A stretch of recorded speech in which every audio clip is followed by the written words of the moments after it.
Hey y'all, it's Will with Pesto for All. And today I'm going to show you a little bit more of our hydroponic setup we've got going here in our basement. This is something a lot of folks over the past couple months have been asking for, so I thought I'd just kind of do a whole tour of the system.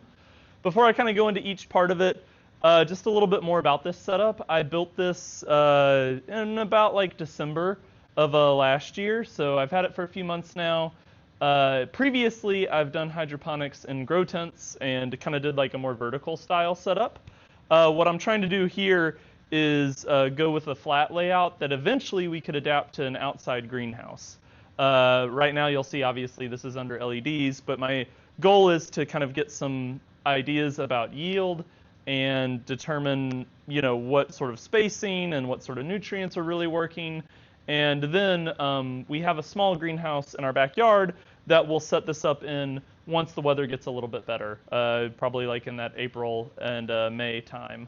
So for now, it's all under LEDs. Based on the yields we've been getting for our pesto so far, I don't really think that's super economical long term.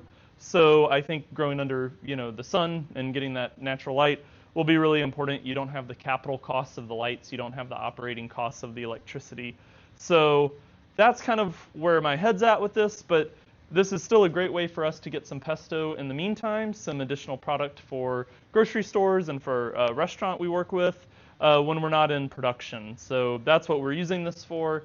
And it's also just a great way to learn a lot about hydroponics. I've learned a lot along the way, so hopefully I can share some of that with you. So this NFT system has 20 channels, and each channel, in my last video, I modified them to support 30 plugs.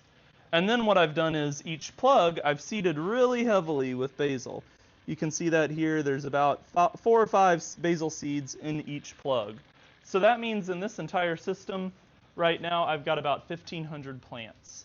And normally, each tray would have about 8 plants, and you might be growing like heads of lettuce or something like that with NFT. NFT isn't really used for things like tomatoes or cucumbers in hydroponics. That'd be more like a Dutch bucket system. But for any type of leafy green or thing like that that's growing really quickly, the NFT setup works really well. And so far, I've been really happy with this. So let's take a look now at a few other aspects of the system. So this here is my reservoir. This obviously holds all the water for the system. It's got a few different components. In here is going to be a pump, and that's pumping up into my main line, which is then going into feeder lines for each channel. I've also got my air pump here. This is really important. It oxygenates the water. It's also called an air stone. It has these little stones on the end, and it hooked up with this cable, and it will put oxygen bubbles into the water so that the plants can get oxygen for their roots. Actually, earlier today, I had lost a few plants in one tray, and I figured out it was because this was all the way turned down from when I'd been working on the system before I started this batch. So luckily, didn't have too many problems, but it is definitely important to have that in there. And then this is the drain pipe. So as the water comes down, it goes into here. And one thing I do is, I used to try and cut this slot really precisely to fit this because I thought, well, I didn't want any algae in there and that sort of thing. But it makes it really hard when you're adding new nutrient to get it in there. You have to either, take the whole lid off, which is really hard because it's very tightly secured to this. So I've just started cutting a bigger slot and then cover it with this aluminum foil to keep out the light. And I find that works really well. Every now and then you have to get a new piece of aluminum foil, but it's not that big of a deal, and it makes it super easy to access. So next, let's take a look at the feeder lines.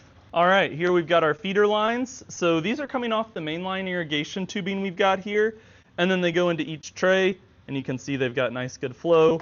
This is 1/2-inch irrigation tubing. We use the same irrigation tubing in our garden, and we get it from DripWorks. It's a company based in California. We really like them, and it's super easy to use their system. And then these feed lines are just their normal 1/4-inch feed line without any holes, obviously. What we've got here is previously we were growing our basil on this mat, which sat in the channel without any top on it. That worked really well, but it did mean we had to direct sow each channel with our seed. And when we did that, we actually needed this little guy. So this is a micro valve, and it makes sure that the seeds, when they're started in here on the biosubstrate, don't wash down the channel and into your reservoir, which the first time I did this, I didn't know you needed this, and I lost a bunch of seed and had to buy some more. So that was a bit of a bummer, but these valves worked pretty well, but they were definitely finicky. And it's one of the biggest reasons why we're switching to these tops and a kind of more standard approach, was because with the biosubstrate and these valves, the biosubstrate had a little bit of algae and kind of mold issues that I wasn't crazy about. And Crop King, where we got these channels and tops from, advised us to try this approach. And these valves were also really finicky. They would sometimes clog, they'd sometimes not work super well in terms of flow.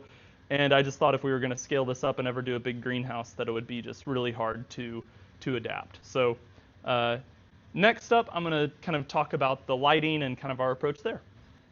So as you can tell, we have a real hodgepodge of lights going on. We've kind of gotten a lot of these at different times over the years. But I'm going to kind of go through each set, and what I like about them, and which one I'd recommend. So first up is our Mars Hydro bar style light. This is actually probably the one I'd pick if I had to have one light for this whole system. Puts out a ton of light, has good coverage, not much drop off on the edges, which is a big problem with some of the board lights. So for an NFT style setup, I really like it. It is a little pricey though. It was like $330 we paid for it, I believe.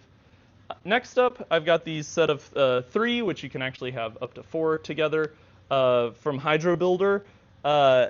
The light it puts out isn't the best, but it is very affordable. All 4 lights cost basically $100 each, and I like the amount of coverage it has. This is actually the main sort of light we use when we're starting our basil seeds in our indoor nursery, which maybe I'll show you all sometime.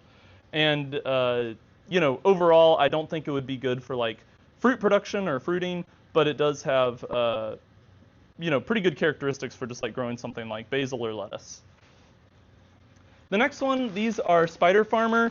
When I ordered these, I thought they were 5 feet across, but they're actually only 4 feet, and the coverage isn't great, probably not my favorite, and they were still kind of on the pricey side.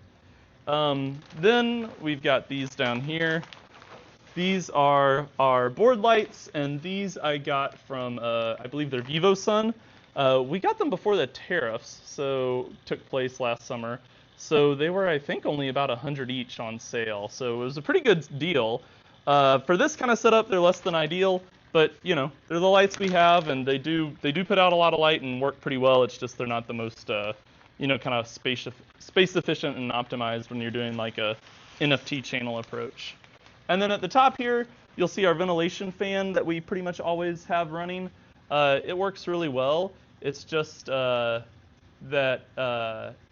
it kind of helps move air, and we've got it ducted out to here. So other than that, I think the only other thing I'll mention is this plastic that I've got around here, and I can actually drop this side down. This is mainly because we park our car, like literally right here. So this just kind of blocks the light from those grow lights so that you don't always have to have the green glasses on when you're like kind of going around, and our daughter doesn't have to like be too cautious about looking around. It just cuts the brightness of them a little bit. So I think that is about it, but I'll wrap this up here in a minute. The last thing I forgot to mention is nutrients. So we use the 3-part master blend. This is the tomato and vegetable formula. I really like it. We actually tried switching to general hydroponics using the floral grow and the floral micro, and I really like the idea of it, but we found that the flavor in the leaves and the aroma of the plants, for whatever reason, just wasn't as strong, and the flavor wasn't as good. So we actually switched back to Master Blend. This is one that another grower recommended to me years ago, and it's always worked pretty well. You do have to mix it in a specific order and follow their recommendations, but it's pretty easy once you get the hang of it. So I've got that. This is, and then the third part is in here as well. Other than that, I do use the General Hydroponics pH down to adjust the pH, which you pretty much always have to do, especially with our water. It's very hard. I keep a scale on hand for measuring those ingredients out. And then this is another thing I do. I used to work in tech, so uh, I don't know why I just gravitate towards pen and paper versus a computer, but I keep pen and paper right here down here, so it's super easy as I'm working with the system. If I notice anything that's off, I can just jot it down with the date and have it right here. And then I do, when I finish a batch, actually do like kind of like a type up in Google Docs about like what went well, what didn't go well, and then I scan in the notes so I do have them in the future if I ever need them. And this has been a really helpful system just to make sure that I'm kind of keeping tabs on what's going on. And then, as most of you all know, pretty much every day or every other day, I take the EC, which just lets you know how much nutrient or dissolved solids are in the reservoir, which is a kind of proxy for how much nutrients there are. And then I also do real simple pH tests. Take a sample of the water in a, with a pipette and have a little vial, put it in there, put a couple drops of this in, and it'll tell you the pH of the solution and then adjust if I need to. So all pretty standard stuff, but I did just want to kind of give you a rundown of our system and how it's worked out for us so far. Biggest advice would be if you're thinking about doing it, just try and do it however you can. I've probably done almost, I don't know, a dozen, if not more, hydroponic batches through different systems over the years, and each time you do it, you learn something new. So I would just really encourage you to get started with it and, try and figure it out as best you can. And best of luck. Thanks for watching. Bye.